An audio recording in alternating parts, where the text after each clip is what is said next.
You have been taught to fear your own mind, not directly, not in words, but through the subtle pressures of society. Every teacher who told you to stay in line, every friend who mocked you for thinking differently, every job that demanded obedience over creativity, all of it was training, training to keep you small, training to make you forget that your mind is your most powerful weapon. But deep down, you felt it. The frustration of knowing you have ideas but never daring to speak them. The quiet resentment of seeing people less capable rise above you simply because they played the game better. The hidden rage of watching your potential rot in silence because you've been told to suppress it. You are not weak, you are not broken, you are chained, chained by illusions that were carefully placed around you since the day you were born. Nietzsche saw this with terrifying clarity. He looked at society and saw a herd, content with comfort, terrified of freedom, desperate for safety. He warned that if you live by the herd's rules, you'll never discover who you truly are. You'll die with your mind unexplored, your ideas unborn, your potential wasted. That is the silent tragedy of most lives, not failure, but conformity. Ask yourself, how many times have you betrayed your own thoughts to avoid rejection? How often have you laughed when you didn't find something funny, just to fit in? How often have you agreed with someone you knew was wrong because you feared standing alone? Every one of those moments is a collapse of strength, a collapse of individuality, a collapse of the mind you were born with. And here's the secret Nietzsche would whisper.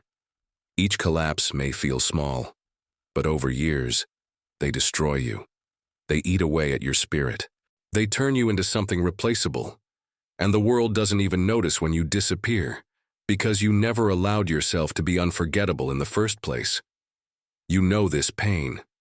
The emptiness after social gatherings where you played a role but didn't feel alive. The regret after staying silent when your heart was screaming for truth. The exhaustion of constantly adjusting yourself to fit the shape of others' expectations. That exhaustion is not just emotional, it's spiritual. It is the death of your inner fire.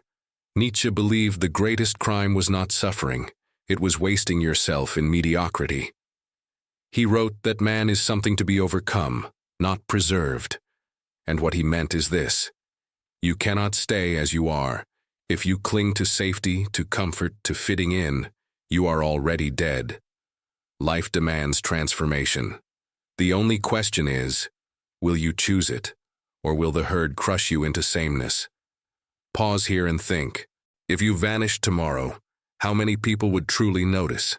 How many would feel the weight of your absence? If the answer terrifies you, good. Because that terror is the spark. That terror is the reminder that you were meant for more. And Nietzsche would say, it is better to terrify others with the strength of your mind than to vanish quietly in obedience. But what does it mean to build a mind so strong it terrifies people? It means your presence challenges them. Your ideas disrupt their illusions. Your silence makes them uncomfortable, because they sense something they cannot control. It means you are no longer begging for validation, no longer collapsing into approval, no longer hiding your chaos. Instead, you radiate conviction. You embody strength. You terrify not by shouting but by existing. And here's the paradox. The path to this terrifying mind is not learning new tricks. It's unlearning the lies. It's facing the illusions that have chained you. Illusions like you must be liked to have value. You must follow rules to be safe. You must hide your darkness to be accepted. Every one of these is poison. Jung said, the privilege of a lifetime is to become who you truly are. And you can only do that by ripping away what you are not. Let me tell you a story. A young man enters a room full of executives. He is talented, but insecure. He fills the air with nervous chatter, trying to prove he belongs. They nod politely, but no one listens. Then another man enters. He sits quietly, observes, and says little. But when he finally speaks, everyone leans forward. What's the difference? The first man was begging for approval. The second already had it within himself. His silence carried weight. His words carried power. His mind terrified not because of aggression, but because of command. You have seen this. The quiet person in the room who somehow dominates. The leader who doesn't need to shout. The thinker whose very presence unsettles the shallow. That is what Nietzsche was pointing toward. Not cheap confidence, not fake charisma, but a mind that has faced itself so deeply it no longer fears the world. But here's the cliffhanger. How do you actually build this? How do you move from collapse to command, from emptiness to weight, from herd to terrifying presence? In the next part, we'll begin breaking down Nietzsche's hidden path, the brutal steps of self-overcoming, the embrace of chaos, and the silence that transforms you into someone unforgettable. The first step is to see through the illusions that keep you weak. Nietzsche called them idols, false gods of thought that society builds to control you. These idols are everywhere. The idol of morality, telling you to obey without question. The idol of conformity, telling you that safety comes from sameness. The idol of comfort, whispering that struggle is dangerous. But idols always collapse. Nietzsche warned us, when you worship them, you surrender your mind. You become nothing more than an echo of the herd. And the herd is not free. The herd is terrified. The herd is predictable. And predictability is weakness. Think about how often you've censored yourself. You had an idea that could change the conversation, but you swallowed it. You saw the truth in a situation, but you kept quiet. Why? Because the idol of approval told you it was safer to stay silent. Every time you do that, you sacrifice your strength on the altar of acceptance. And here's the tragedy. You think you're gaining safety, but you're losing yourself. Because the herd doesn't reward silence with respect.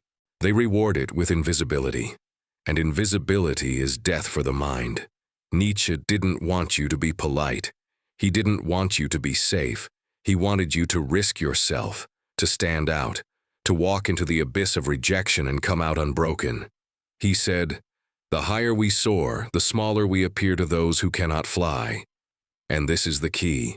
If your mind terrifies people, it's not because you're dangerous. It's because you're free. And freedom terrifies those who are still chained. But freedom isn't given. It's forged. And the forge is brutal. You must confront your shadow. Jung's concept of the shadow perfectly complements Nietzsche's challenge. Jung said the shadow is everything you repress, the anger you deny, the fears you hide, the desires you're ashamed of. When you run from it, the shadow rules you from the dark. When you face it, you reclaim its power. This is why most people will never build a strong mind. They fear their own darkness. They cling to the illusion of being good, of being normal. But Nietzsche and Jung both knew, strength doesn't come from pretending you're pure. Strength comes from integrating your chaos. Imagine this, you're in a conversation and someone mocks you. The old you would laugh it off nervously, hiding the sting. But the strong mind doesn't hide. It doesn't collapse. It holds the silence. It lets the discomfort linger. And in that silence, people feel your weight. They realize you're not afraid. That is terrifying to them. Not because you attacked, but because you refuse to break. This is what Nietzsche meant by self-overcoming. It's not about dominating others. It's about dominating yourself. About mastering the collapse inside you so completely that no one can pull you down. And when you reach that level, your very presence unsettles the herd. They don't know how to categorize you. You don't need their approval, and that makes you dangerous. But here's the hidden cost. To get there, you must suffer. Not suffer in vain, but suffer consciously. You must endure loneliness. You must walk away from conversations where everyone else agrees, but you know they're wrong. You must accept being misunderstood, rejected, even ridiculed. And you must hold the silence through all of it. That's the trial, that's the abyss. And that's why so few make it through. Because the herd will always try to pull you back. They will say, "Why are you so quiet?" They will call you arrogant. They will accuse you of being cold. They will push and push until you collapse into explanation. But Nietzsche would say, resist. Hold your silence. Don't give them the satisfaction of dragging you back into weakness. And here's where the paradox becomes clear. The more you resist, the more they'll fear you. The more you endure, the more respect you'll command. The more you refuse to collapse, the more they'll realize. This mind cannot be broken. That is the terrifying strength Nietzsche wanted for you. Think of the strongest people in history. Were they the loudest, the most agreeable, or were they the ones who could hold steady in the storm, unshaken by approval or rejection? That is the model. That is what you must become. But here's the cliffhanger: seeing the path is not enough. Knowing you need to face your shadow is not enough. The question is, how? What are the practical steps to begin building this terrifying strength of mind? What daily actions can turn theory into presence? In the next part, we'll begin mapping the practices, the small, brutal disciplines that, if repeated, will transform your silence from emptiness into gravity. You want strength of mind? It doesn't come from reading more books. It doesn't come from collecting quotes or watching endless videos. Nietzsche would tell you, strength is not learned, it is lived. It is carved into you by experience, by trial, by confrontation. You don't build a terrifying mind by consuming information. You build it by confronting reality until your illusions shatter. So let's bring this down to the ground. What does it look like to begin? Nietzsche's path can be understood through small, brutal disciplines. Each one seems simple, but each cuts against the habits of the herd. And every time you practice them, you train your mind to hold its own weight. First discipline: hold your silence. The next time someone pushes you, mocks you, or tries to pull you into pointless noise, resist the urge to explain. Don't defend yourself. Don't fill the air with justification. Just hold the silence. Look them in the eye. Let them feel your steadiness. At first, it will feel unbearable. You'll feel the itch to speak, to smooth over the discomfort. That itch is the collapse, and every time you resist it, you get stronger. Second discipline: face discomfort deliberately. Most people avoid what scares them. They run from awkwardness, from rejection, from pain. But the terrifying mind grows stronger precisely in these moments. Start small. Sit with silence in conversations. Say no when you'd normally cave. Share an opinion you'd usually hide. These small acts of courage compound. Nietzsche would remind you, he who has a why to live can bear almost any how. When you have a reason to grow, you can bear the sting of discomfort. Third discipline: confront your shadow. This is Jung's territory, but Nietzsche understood it too. Write down the parts of yourself you're ashamed of. Admit them. Speak them out loud when you're alone. The goal is not to get rid of them. The goal is to own them. Because when you own your darkness, no one can weaponize it against you. Your silence no longer leaks insecurity. It radiates depth. Fourth discipline: refuse the herd's approval. This one is brutal. You will feel the temptation every day, the urge to soften your words, to laugh when you don't want to agree when you know they're wrong. Resist it. Nietzsche would say, if they hate you for your strength, good. It means you are no longer theirs. These practices sound small, but they demand everything, because they require you to die to the old self, the self addicted to being liked, the self afraid of being alone, and that death hurts, but it is the only path to rebirth. Nietzsche called it self-overcoming because it is you against you. No enemy is stronger than your own weakness, and no victory is greater than conquering it. Now think about the people you admire most. Were they the ones who blended in, who sought approval, who never made waves? Or were they the ones who stood apart, who made people uncomfortable, who terrified the herd with the strength of their vision? That's the difference. That's why they are remembered and others are forgotten. And you, yes you, have felt glimpses of this strength. Those rare moments when you spoke your truth without fear, when you refused to collapse, when you walked away instead of begging to stay. In those moments, you tasted it, the terrifying freedom of a mind that cannot be broken. But here's the danger. Most people get a glimpse, then retreat. They taste freedom, then run back to comfort. They sense their own strength, then drown it in distractions. Nietzsche warned against this collapse. He said the most destructive lie is the one you tell yourself, I'll try later. Later never comes. And every retreat makes you weaker. So here's the challenge. What if you stopped retreating? What if you committed fully to this path today, now?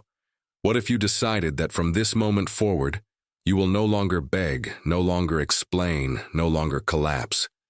Do you realize what would happen? People would feel it instantly. They'd test you at first, but when you didn't break, they'd change. They'd respect you. They'd fear disappointing you. They'd sense, this mind is not like the others. And that's the moment Nietzsche lived for. The moment when you step out of the herd, not by shouting, not by demanding, but by embodying. By becoming so rare, so steady, so unshakable, that your very presence terrifies the weak. Not because you harm them, but because you remind them of what they could be, and what they're too afraid to become. But here's the cliffhanger. If you continue this path, it doesn't just change how others see you. It changes how you see yourself. Your inner voice shifts. The chaos inside you becomes order. The silence inside you becomes strength. In the next part, we'll see how this inner transformation makes you unstoppable, and why Nietzsche believed the rarest minds don't just resist the world, they create it. The terrifying mind does not come from aggression, it comes from creation. Nietzsche believed the highest form of strength was not resisting the world, but reshaping it. Most people never reach this stage. They get stuck fighting battles for approval, endlessly trying to prove themselves. But the strong mind no longer wastes energy there. It builds, it creates, it transforms. Think about it. Every idea that ever changed humanity came from someone who dared to think differently. At first, they were ridiculed. Then, they were attacked. Finally, they were revered. What changed? Not the herd. The herd always resists. What changed was that the thinker refused to collapse. They held their silence. They endured the loneliness. They embraced the abyss. And in doing so, they birthed something new. You might not think of yourself as a creator, but you are. Every time you hold your silence instead of collapsing, you are creating a new self. Every time you choose truth over approval, you are creating freedom. Every time you face your shadow instead of repressing it, you are creating depth. These small acts build a terrifying mind, brick by brick. Not terrifying because it seeks to harm, but because it refuses to be broken. And here is where the transformation becomes visible. The herd lives in reaction. They react to trends, to gossip, to fear. They wait for others to move first. The strong mind lives in initiation. It creates meaning where none exists. It chooses direction when others are lost. It acts from within, not from outside. That's what makes it terrifying. It cannot be manipulated, because it no longer depends on external approval. Nietzsche saw this as the destiny of the few. He called them the creators of values, people who no longer inherit morality from the herd, but carve it themselves. People who no longer cling to safety, but walk into risk willingly. People who no longer need permission to exist. And he believed anyone could choose this path, but almost no one would, because the cost is too high. Ask yourself, are you willing to pay the cost? Are you willing to be misunderstood, to be mocked, to be lonely? Are you willing to lose the comfort of fitting in to gain the power of standing alone? Because if you are, everything changes. The fear that once controlled you becomes fuel. The silence that once suffocated you becomes your greatest weapon. The chaos that once broke you becomes the star that guides you. And when you reach this point, something incredible happens. People notice. They don't know why, but they feel it. They sense a gravity around you. They hesitate before challenging you. They lean in when you speak. They feel unsettled in your silence. Not because you're performing, but because you've become rare. Rare is terrifying. Rare is unforgettable. Rare is respected. This is the beginning of building a mind so strong it terrifies people. It doesn't happen in one day. It happens every time you resist collapse, every time you endure discomfort, every time you embrace your shadow, every time you choose creation over reaction. Each moment is a brick. Each decision is a step. And over time, You become something the herd cannot touch. Nietzsche knew most would never dare. He said, "The individual has always had to struggle to keep from being overwhelmed by the tribe. That struggle is lifelong. But if you embrace it, you rise above the tribe. You stop being their pawn. You stop being invisible. You become undeniable." And here's the final truth for this block. If you start walking this path, you will lose people. You will be accused of arrogance. You will be misunderstood. But you will also find something infinitely greater. You will find yourself. And once you do, no rejection, no manipulation, no silence can break you again. So ask yourself now, will you stay in the safety of the herd, collapsing into approval, wasting your mind in mediocrity? Or will you step into the abyss, endure the trial, and build a mind so strong it terrifies everyone who tries to control it? Because in the next block, we'll go even deeper. We'll see how Nietzsche's concept of the Übermensch reveals not only how to resist the herd, but how to rise above it, how to transform your silence into gravity, your chaos into creation, and your very existence into something unforgettable. You've begun to see it, the collapse of the herd, the emptiness of conformity, the exhaustion of always explaining yourself. But Nietzsche's vision didn't stop at exposing the weakness of the average mind. He went further. He asked the terrifying question, if not this, then what? If not collapse, then who do you become? His answer was the most radical idea in all philosophy, the Übermensch. The word is often mistranslated as Superman, but it has nothing to do with comic book heroes. Nietzsche wasn't talking about strength of muscle or clever tricks. He was talking about strength of being, a mind so free, so unshakable, so alive that it no longer bends under the illusions of the herd. A human who has overcome the chains of morality, comfort, and fear to become a creator of values. Someone who doesn't just live in the world, but reshapes it. Ask yourself, how many people truly live this way? You can probably count them on one hand, maybe none. That's why Nietzsche said the Übermensch would be rare, almost mythic, because most people will never dare to face themselves deeply enough to rise above the herd. But here's the revelation. This isn't about becoming better than others. It's about becoming better than yourself. Self-overcoming. That was Nietzsche's key. He believed your greatest enemy isn't society, isn't your critics, isn't even your past. Your greatest enemy is the collapse inside you, the part of you that clings to comfort, fears rejection, and hides in illusion. If you can conquer that, you can conquer anything. Let me tell you a story. Imagine two travelers standing before a mountain. The first looks up, terrified, and says, "It's impossible. Too steep, too dangerous." He turns back to the safety of the valley. The second begins to climb. He slips, he bleeds, he falls, but he keeps going. Years later, he stands at the summit. The first is safe. The second is transformed. That's the difference. The herd lives in the valley. The Übermensch climbs. Not because it's easy, but because it's necessary. And here's the brutal truth. Most people never even try. They tell themselves stories. I'll climb tomorrow. I'm not ready. It's not worth it. These stories are lies. They are chains. Nietzsche called them comforting illusions, and he hated them. He believed the worst sin was not suffering, but wasting your life in safety, because safety is not freedom. It's a slow death. Now think about your own life. How many times have you chosen safety over truth? How many times have you stayed silent instead of speaking, retreated instead of resisting, collapsed instead of climbing? You feel the shame of it. You feel the weight of all the times you betrayed yourself. That shame isn't there to break you. It's there to wake you up, to tell you you were made for more. Nietzsche wrote, "Become who you are." At first it sounds simple, but it is the most difficult task in existence, because to become who you are, you must first destroy who you are not. You must burn the masks. You must reject the illusions. You must face the chaos. Jung said it another way. There is no coming to consciousness without pain. Both men agreed, awakening hurts. And here's why it terrifies people. When you start to wake up, you threaten the herd.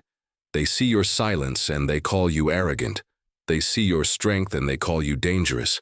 They sense your freedom and they hate you for it, because your very existence exposes their chains. This is why Nietzsche said the free spirit will always walk alone at first. Loneliness is the price of awakening. But if you endure it, something changes. Slowly, your silence begins to carry weight. Your presence unsettles people. They lean in when you speak. They hesitate before mocking you. They feel something in you they can't explain. That is the beginning of becoming the Übermensch. Let's break this down into layers, because Nietzsche's path is not one leap. It is a series of deaths and rebirths. Layer 1. The death of illusion. You begin by destroying the comforting lies. The lie that you need approval. The lie that morality is absolute. The lie that safety equals happiness. This stage is brutal because it feels like the ground is collapsing beneath you. And in a way, it is. Nietzsche called this stage the death of God. Not the literal death of religion, but the collapse of the idols that gave you false certainty. Most people can't handle this collapse. They retreat. They cling to illusion. But if you endure, you free your mind. Layer 2. The embrace of chaos. Once the illusions are gone, you face the abyss. Meaninglessness, emptiness, the terrifying possibility that nothing has purpose. Most collapse here. They run back to the herd. But Nietzsche said this chaos is necessary. One must still have chaos in oneself to give birth to a dancing star. The strong mind embraces the chaos, not to drown in it, but to transform it. Layer 3. The creation of values. This is where the Übermensch rises. Instead of inheriting values from society, you create your own. You decide what matters. You carve meaning out of meaninglessness. You become a creator instead of a follower. And when you reach this stage, you terrify people. Not because you dominate them, but because you are free from them. They can no longer control you with approval or fear. You stand apart. Think about it. Most people are controlled by invisible strings. Praise and rejection. Fear and desire. They dance like puppets, believing they're free. The Übermensch cuts the strings. He no longer dances. He moves by his own rhythm. And when people see that, they don't know how to respond. Some admire it, others envy it, many fear it, but no one can ignore it. This is why Nietzsche's vision was so dangerous, because a single free mind can unsettle an entire herd. A single person who refuses to collapse can inspire rebellion. That's why the herd hates strength. It reminds them of their weakness. But here's the question. How do you step into this path without collapsing? How do you endure the loneliness, the chaos, the rejection? That's where the real discipline begins. And that's what we'll explore in the second half of this block. The practices, the mindset shifts, and the brutal confrontations you must face to transform your silence into gravity and your chaos into creation. So here you are, standing at the edge of the abyss. The illusions are breaking, the herd is fading, and the silence around you feels unbearable. Most people collapse here. They run back to safety, to noise, to approval. But you are still here. You haven't turned away. That alone makes you different. And Nietzsche would say that's the first proof of strength. But now the real work begins. Building a terrifying mind is not about one grand decision. It is about 1,000 small ones. It is about training yourself to resist collapse in the smallest of moments, until resistance becomes identity. Start here. The next time someone challenges you, don't rush to respond.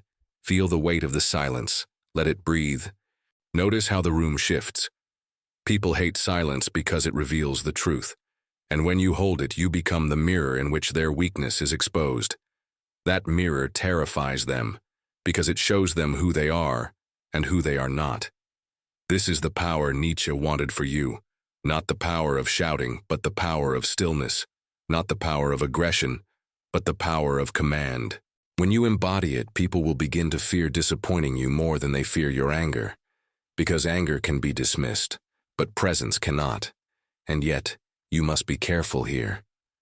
Many fall into the trap of performance. They mimic confidence. They fake composure. They play the role of strength without embodying it. Nietzsche would call this the greatest self-betrayal, because it is another illusion. And the herd is excellent at smelling frauds. They will expose you. They will laugh at you.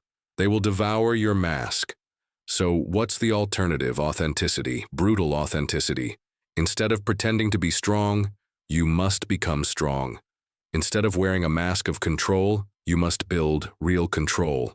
That means confronting the shadow you've avoided your entire life. Jung said, "The most terrifying thing is to accept oneself completely." And he was right. To build an unshakable mind, you must face the parts of you that terrify you. The jealousy, the rage, the insecurity, the lust, the shame. You think these things make you weak, but denying them makes you weaker. Integrating them makes you whole. And wholeness is terrifying because the herd only knows fragments. Picture this. A man is mocked in public. He laughs nervously, hides his anger, pretends it doesn't sting. The herd sees weakness. Another man is mocked.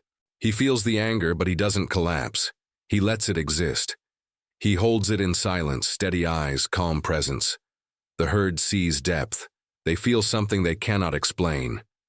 That is the difference integration makes. This is why Nietzsche demanded that you become who you are. Because until you own all of yourself, you will always collapse under pressure. You will always be chained by shame. But once you own it, you are free. You are dangerous. You are unforgettable. And here's where the true transformation begins. When you stop collapsing, when you stop hiding, when you stop pretending, people can no longer manipulate you. They can no longer guilt you into obedience. They can no longer shame you into silence. You cut the strings. You stop being the puppet. You become the puppeteer, not of others, but of yourself. And that self-command radiates outward like fire. Nietzsche believed this fire is what makes the Übermensch so rare. Because the herd fears fire, they fear those who no longer need their approval. They fear those who can walk away. They fear those who cannot be broken. But they also respect it. They follow it. They orbit around it because deep down they long for the same freedom. Now, let's take this deeper with 3 practices of self-overcoming. These are not tricks. They are crucibles. If you embrace them, they will burn you. But on the other side, they will forge you into something unshakable. 1. The practice of rejection. Seek rejection. Yes, deliberately. Speak your truth even when you know it won't be accepted. Share the opinion you've been hiding. Say no when you would normally say yes. Each rejection you endure without collapsing makes you stronger. The herd avoids rejection at all costs. That's why they remain weak. You must embrace it until it no longer terrifies you. 2. The practice of solitude. Nietzsche loved solitude because he knew the herd drowns individuality in noise. Spend time alone, without distractions. Sit with your own thoughts. Journal the chaos. Walk in silence. At first it will feel unbearable. You'll feel restless, lonely, even afraid. That's good. It means you're meeting the parts of yourself you've been avoiding. Solitude is not emptiness. It is the forge of self. 3. The practice of creation. Once you've faced rejection and solitude, you must create, not copy. Create. Write something that comes from you, not from trends. Build something, even if it's small, that reflects your vision. The herd consumes. The Übermensch creates. And creation terrifies people because it proves freedom. It proves you no longer depend on what they give you. These practices are not glamorous. They won't win you applause at first. They will isolate you, they will test you, they will strip you down. But if you endure, you will notice something extraordinary. Your mind will change. The noise that once controlled you will fade. The chaos that once terrified you will guide you. The silence that once suffocated you will empower you. And then, slowly, people will notice. They won't know why, but they will feel it. Your presence will shift the room. Your eyes will unsettle them. Your silence will demand respect. Some will admire you, others will fear you, many will envy you, but none will ignore you. That is the terrifying strength of a free mind. Nietzsche believed this is the destiny of those who dare. He wrote, "The higher we soar, the smaller we appear to those who cannot fly. The herd will try to drag you down, not because you are wrong, but because you remind them of their chains. If you endure, if you keep soaring, you become something they cannot comprehend. You become the terrifying reminder that freedom is possible." And here's the final truth of this block. Self-overcoming never ends. There is no finish line. The moment you think you're done, you collapse. Nietzsche didn't want you to reach comfort. He wanted you to live in ascent, to climb endlessly, to keep forging yourself until your very existence becomes art. So the question remains, will you settle in the valley safe and small, or will you climb, bleed, endure, and rise? Will you betray yourself again, or will you finally build a mind so strong, so free, so unshakable, that it terrifies those who still live in chains? Because in the next block, we will go further. We will explore how to take this terrifying strength and apply it in daily life, not just to resist manipulation, but to lead, to create, to inspire. We'll see how Jung's individuation and Nietzsche's self-overcoming merge into a practical path for transformation, and how every small act can turn you into someone unforgettable. You've seen the illusions collapse. You've faced the silence. You've walked toward the abyss instead of running from it. And now the question presses against you. How do you live this? How do you take the terrifying freedom Nietzsche described and turn it into daily action? Because philosophy means nothing if it stays in books. Psychology means nothing if it never leaves the page. The power comes when you embody it, when you let it shape every choice, every silence, every step. This is where most people fail. They awaken for a moment. They glimpse their strength, they taste the fire, and then they run back. They retreat into old patterns, old comforts, old lies. They use philosophy like a drug, a quick high of insight, then back to sleep. But Nietzsche didn't write for addicts of wisdom. He wrote for warriors of wisdom, people who would take the words, bleed with them, sweat with them, live them. And you must decide which one you are. So let's talk about what it looks like to live as someone building a mind so strong it terrifies others. Let's break it into themes. Not abstract, but lived. Not shallow, but piercing. Each one will demand something from you. Each one will carve you.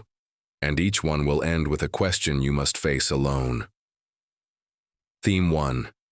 Boundaries. The weak mind collapses because it has no walls. It says yes when it wants to say no. It gives time, energy, attention to anyone who asks. It thinks being nice is the same as being strong. But Jung warned, the most terrifying thing is to accept oneself completely. And part of accepting yourself is realizing you cannot give everything away. Nietzsche would agree. He said that to build strength, you must protect your fire. So begin here. Say no. No to the conversation that drains you. No to the friend who uses you. No to the impulse to explain your every choice. Each no is a brick in the fortress of your mind. Each no teaches the world, my time, my energy, my presence are valuable. And people will resist. They will call you selfish. They will accuse you of arrogance. But secretly, they will respect you. Because boundaries terrify people. Boundaries force them to see you as a person, not an object. Ask yourself, where are you collapsing by saying yes? Where are you bleeding energy into people who don't deserve it? And what would happen if, starting today, you said no? Theme 2. Journaling the abyss. Nietzsche filled notebooks with his chaos. Jung wrote the Red Book as a dialogue with his unconscious. Both understood that the mind is a labyrinth, and if you don't map it, you will be trapped forever. So make writing a ritual, not the shallow kind of journaling. Today I ate this, I felt that. No, I mean brutal honesty. Write down your shame. Write down your envy. Write down the thoughts that disgust you. Because if you don't bring them to light, they will rot in the dark. At first this feels dangerous. You'll fear what you see. You'll fear that writing it makes it more real. But here's the truth. It was always real. The only difference now is that you are facing it. And facing it is the first act of mastery.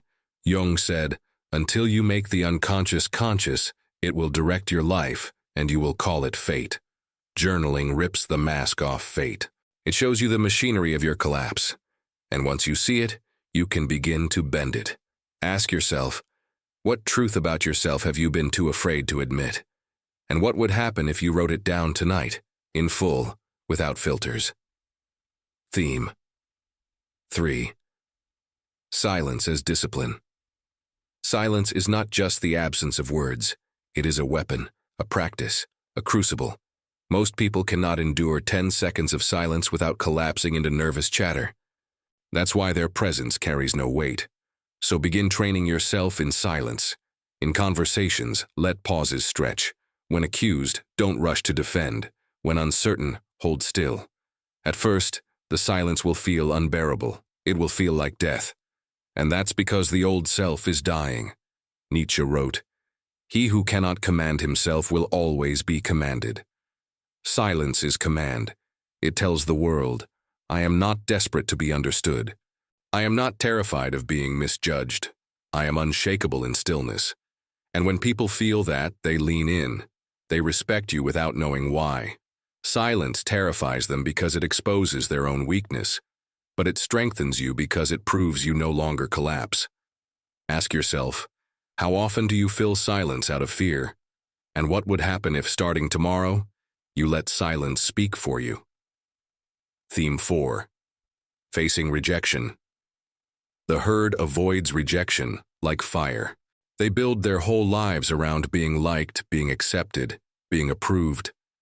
But Nietzsche despised this. He believed true freedom begins when you stop begging for acceptance. So you must seek rejection deliberately, not recklessly, but courageously. Share your real opinion even if it's unpopular. Say no even if it disappoints. Express your truth even if it costs you approval. Each rejection you endure without collapsing builds armor. Each wound becomes a scar that strengthens you. Over time, you will realize rejection cannot break you. Only your fear of rejection can. And when you stop fearing it, you terrify people. Because they cannot control you with disapproval anymore. And that makes you free. Ask yourself, what truth are you hiding right now because you fear rejection? And what would happen if you spoke it today without apology? Theme 5. Solitude. The herd fears being alone because solitude forces them to hear their own thoughts.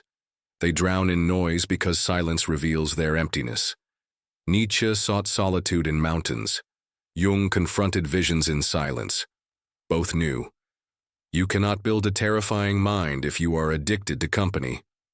Solitude is the forge. Spend time alone without distraction. No phone, no music, no comfort. Just you and your thoughts. At first it will feel unbearable. You'll feel restless, anxious, even afraid. That's good. It means you're meeting the parts of yourself you've been running from. Stay, endure, listen, and slowly, solitude becomes peace. Slowly you realize you are whole without the herd. That realization terrifies people because they cannot imagine being whole alone. But for you, it becomes freedom. Ask yourself, how much of your life is spent running from solitude? And what would change if you embraced it as your daily practice? Theme 6. Creation. The final step of daily practice is creation. Not consumption, not imitation, but creation. Nietzsche said the Übermensch is a creator of values.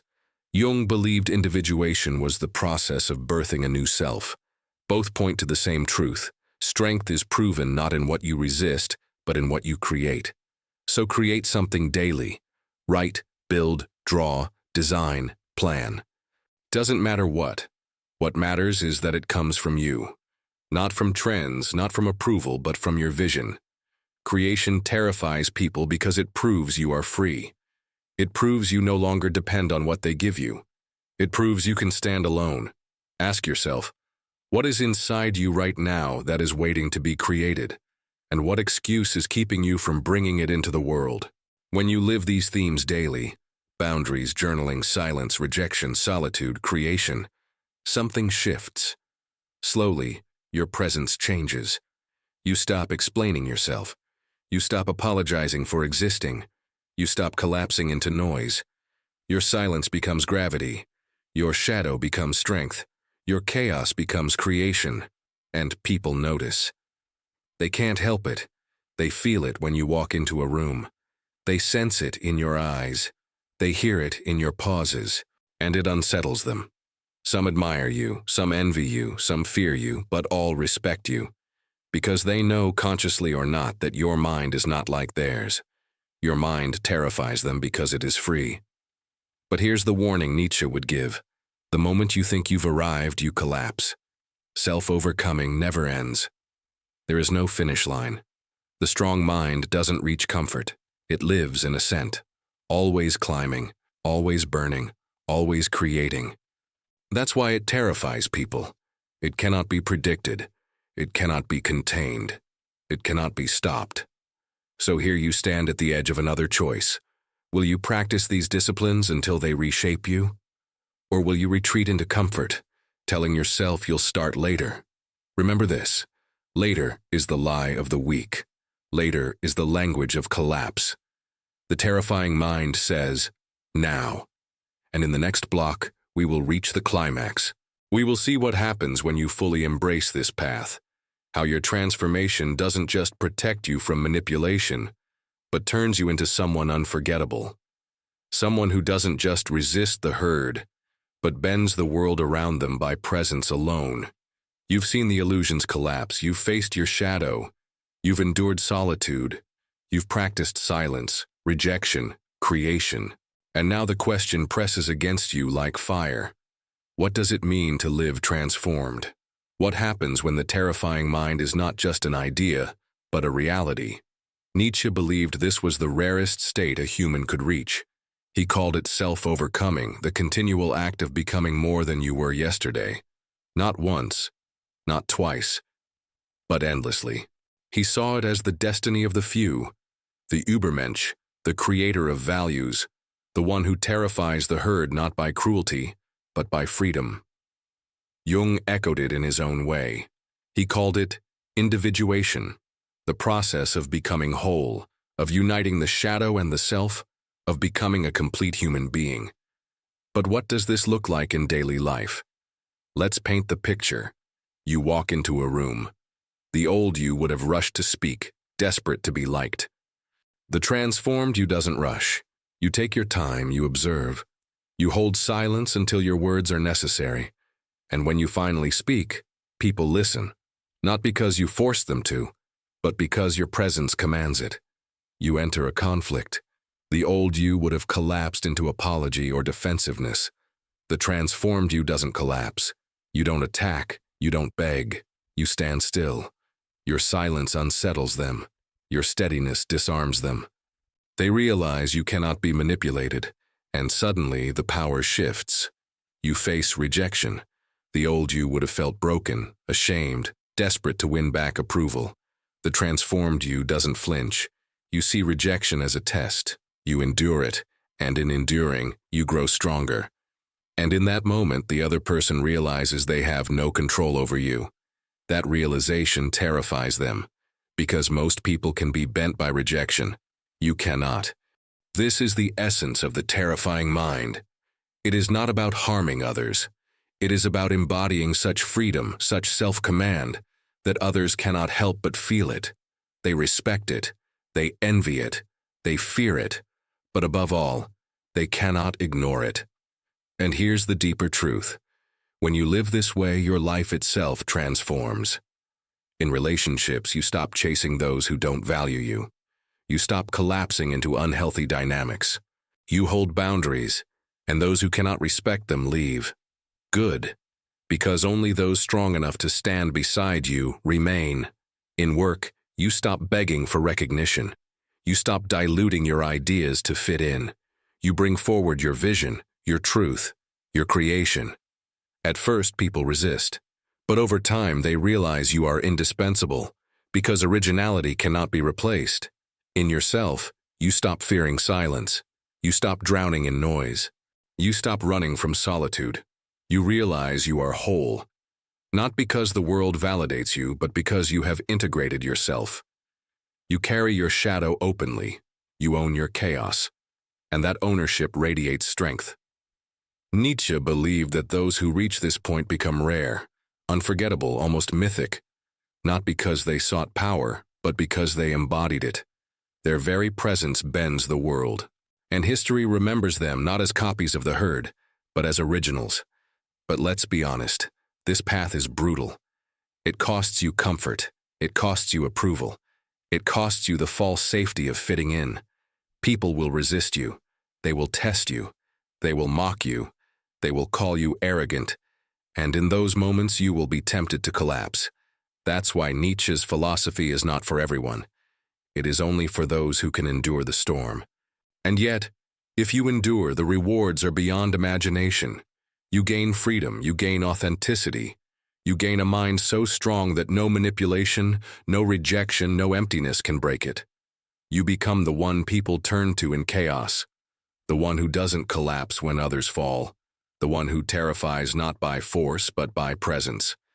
Let's turn to practice again, because transformation is nothing without action. Here are 3 ways to live this daily, not just in theory. 1. Speak less, mean more. Every time you feel the urge to over-explain, stop. Cut your words in half. Let silence carry the rest. Train your speech to be weight, not noise. This makes people listen differently. It makes your words rare, and rarity creates respect. 2. Choose discomfort deliberately. Don't avoid rejection. Don't hide from solitude. Don't run from silence. Walk toward them. Schedule solitude. Seek rejection by speaking your truth. Practice silence when it terrifies you. Each act is a rep. Each rep builds strength. 3. Create relentlessly. Write, build, design, paint, invent. Creation proves freedom. It terrifies the herd because it shows them what they could be but aren't. And it strengthens you because it proves you can stand alone. Do this daily, and over time, the shift becomes undeniable. You no longer think like the herd. You no longer collapse like the herd. You no longer live like the herd. You become something different, something rare, something terrifying. And here's the climax. When you reach this point, you realize the goal was never to terrify others. The goal was to free yourself. The terror others feel is just the side effect. The true reward is the peace you feel inside. The silence that no longer suffocates but strengthens. The chaos that no longer breaks you but guides you. The rejection that no longer wounds you but forges you. Nietzsche dreamed of this transformation. Jung saw it in his patients. Both believed it was possible for you, but neither said it would be easy. It demands your whole life. It demands death after death of the false self. It demands that you climb when others stay in the valley. So the question remains, are you willing? Are you willing to pay the price of freedom? Are you willing to endure rejection, loneliness, silence, chaos? Are you willing to stop collapsing and start creating? Because if you are, everything changes. You stop being invisible, you stop being replaceable, you stop being fragile, you become rare, you become unforgettable. You become the person whose presence bends the room, whose silence unsettles, whose words carve reality. You become the terrifying reminder of what humanity could be, and what most are too afraid to become. This is the destiny Nietzsche saw for you. This is the individuation Jung demanded. This is the path of the terrifying mind, and it begins now.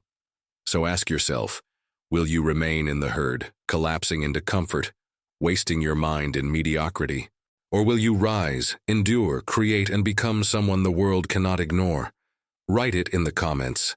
I choose awareness. Let that be your first act of defiance. Let it be the beginning of your ascent. And if you are ready to keep climbing, subscribe. Because this is only one path through the labyrinth.